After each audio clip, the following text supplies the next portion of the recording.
latest technical video nyel lagit te Santal ki technical channel subscribe tabon pe ar bell icon दबा तराय पे।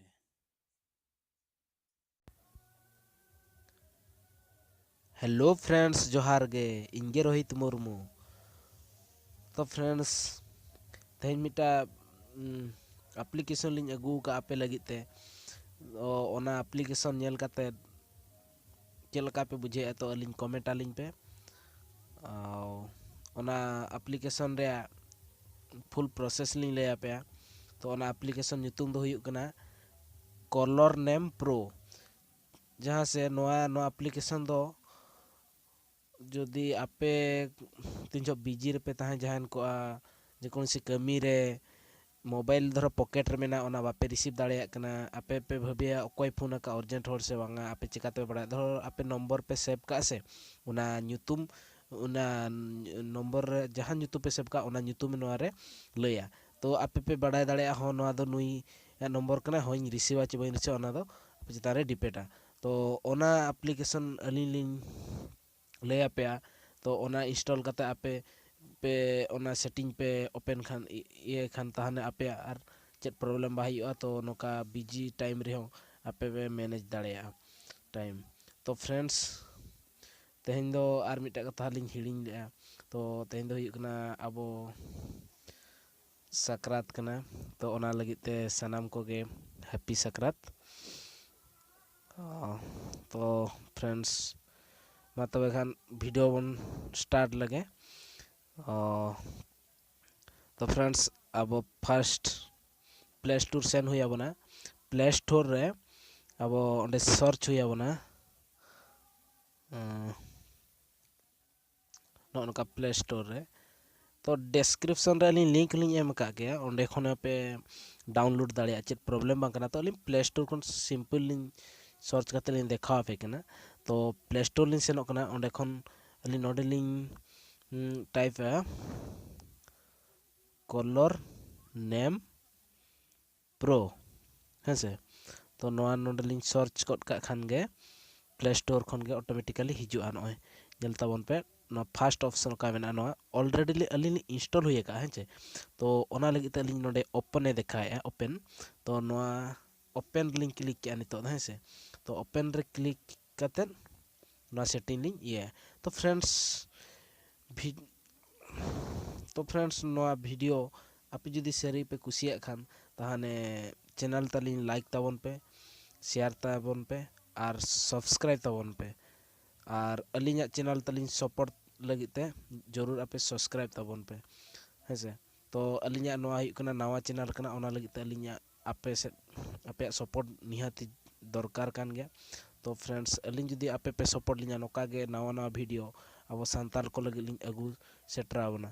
तो friends मा तबे no application बो open लगे। तो अलिंग ओपन ए हेसे। तो ओपन के अलिंग नसेना सर्वर नेट प्रॉब्लम ᱧᱚᱜ गे तलिंगा। तो नोडे नेल दाड़िया कान गया पे नोडे ओला कना स्पीच सिस्टम। तो नो स्पीच सिस्टम रे अब क्लिक हुई आबना हेसे।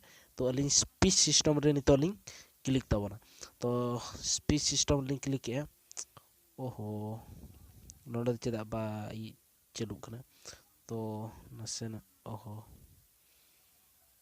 ना टेस्ट रे लिंग क्लिक लगे ताबन चलो हुयुग कना।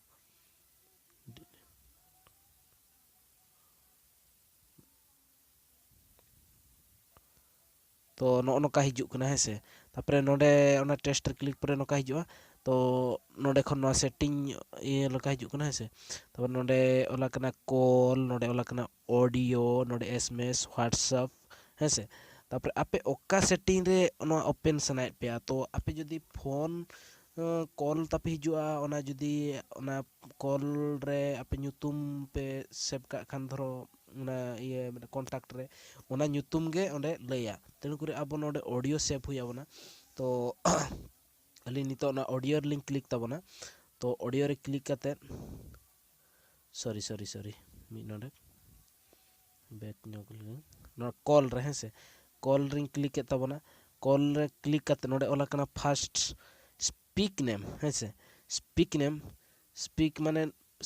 mane nito jaha ge phone na hijua onde unia oka save ka contact re okoy nyutum ona nyutum leya tapore announce unknown number jo unknown number re ho ona ho announce em dareya ar ona bade nonde ola kana tina time noa onka leya तो unknown number khan चे खाली ona number ge leya ar jodi nyutum save ko khan nyutum ge leya तो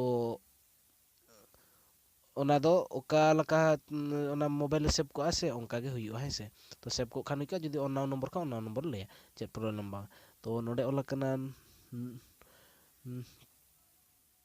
time to announce तो tina dhaw noa announce ochoya pe तो bar dhaw pe dhaw 8 dhaw 10 dhaw noka no mena तो ape simply jahan tina dhaw pe mone ina pe em dale तो aling nonde pun dhaw ling iya chuki hase pun dhaw ling ये kate noa back roll ke ali no setting taling huina hese tapore nonde khon ling senoa okare धरो WhatsApp re onka ge message hijua ona le okoy message hej kana nonde noa pe open dareya चे problem bang तो नोहा onka ge open huyu'a तो oho enable call announce हो नोआ कटी अडी गान ये देखा तो नोआ नोका ओपन हुई हसे अली ओनाम ते ढेर सेट बलिन सेनो कना तो नोडे ऑडियो मैनेज हुई बना नोडे ऑडियो सेट स्पीच रेट माने तीन स्पीड ते नोआ ऑडियो रोला बई बई चे स्पीड ओना आपे ये ओना नोडे जहां तीना आपे इच्छा पे ये रे पे दोहया तो सेट पिच नो माने ओका मोटा कंठो चे सरू कंठो ओना नेल कता ओना नोडे ओना पे ये के तापर इना टाइम सेट वॉल्यूम नो तीना रे नो वॉल्यूम पे सेटा नो पिच ओंका जो तो तीना रे पे सेट सना पे तीना भागी अंजम ओका आपे लगी त ठीक हुया ओना आपे नोडे पे सेट दाड़े इना टाइम नोडे ओला कना नेल ताबन पे announce if phone on silent vibrate माने जदि आपे सिम आपे सॉरी आपे फोन वाइब्रेशन किंबा साइलेंट मोड रे ताहे को इनरे आपे कॉल तापे हिजु आर अंजमो गे onka ge रोला तो ओना लगी त नोना सिंपल आपे ओपन हुई आपे तो ओना ओपन परे जतो ठीक हुईना हेसे तापर इना टाइम नोडे टेस्ट ऑडियो सेटिंग रे क्लिक तो टेस्ट ऑडियो सेटिंग तो क्लिक हुई कना पलन This is a test message from your friend. नसलिम बैक न्योगा नोड दवा हेसे तापरे नोआ को जतो सेटिंग हुई कना से ओना में तो ओना onka देखा के आर डबल ये बांग टाइम से बैक हुई कना हेसे तापरे नोडे सेन हुई टेस्ट रे हेजे टेस्ट क्लिक खान गे नोआ जतो सबमिट तो नितो नो टेस्ट लिंक क्लिक के This is a test message from your friend. Yes yes तो जहां हिजु कना नो को अनेबल हुई हेसे तो नोआ नितो लिंक टेस्ट लिंक क्लिक के ऑलरेडी हुई जहान को तो नितो लिंक कॉल काते लिंक येला हुई कना से बांगा तो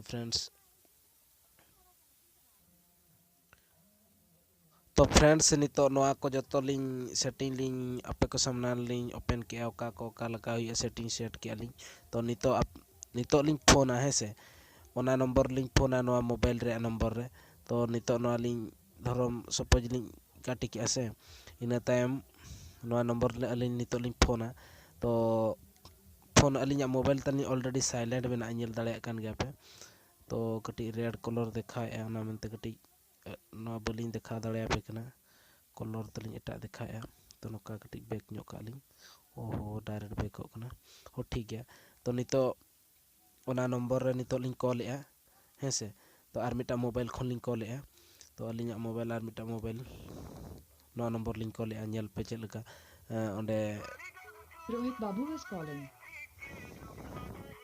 Rohit Babu is calling.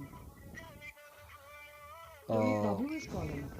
नो नोका फ्रेंड्स नेल दाड़े कान गा पे चलका माने जहां गे कॉल आसे ओका नंबर सेव को आसे ओना नंबर ओका नंबर रे सॉरी ओका नंबर रे उनिया कांटेक्ट nyutum सेव को आसे ओना nyutum गे नोडे ऑटोमेटिकली कंप्यूटर रे ले आर आपे पे बाडाय दाड़े ओहो नोआ नंबर कना नितो नोआ रिसीवर वेब रिसीवर ओना दा आपे चितान डिपेंड तो नोनका नोआ वीडियो रे नोआ ट्रिक ताह लेना और WhatsApp onka के मैसेज जा हिजुआ उनिया nyutume लेया और जदी ऑनलाइन खान ऑनलाइन नंबर ते लेया तो नोआ वीडियो फ्रेंड्स जदी पे कुसियाक कान खान आर नोआ किछि आपे ना वीडियो नेल काते किछि आपे जदि शिक्षा पे नाम दाड़ेया कना तबे अलिया चैनल सब्सक्राइब लगी आलो पे हिड़िंग ताबोना और लाइक शेयर कमेंट जरूर करा पे और बेल आइकन हो ओता तराय पे चेदा से नोका गे अली नवा नवा वीडियो लिंग अपलोडा आउ नवा वीडियो नोटिफिकेशन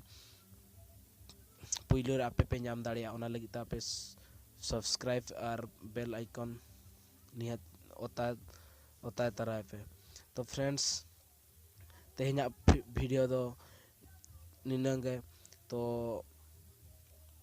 मा तबे गान जोहार गे।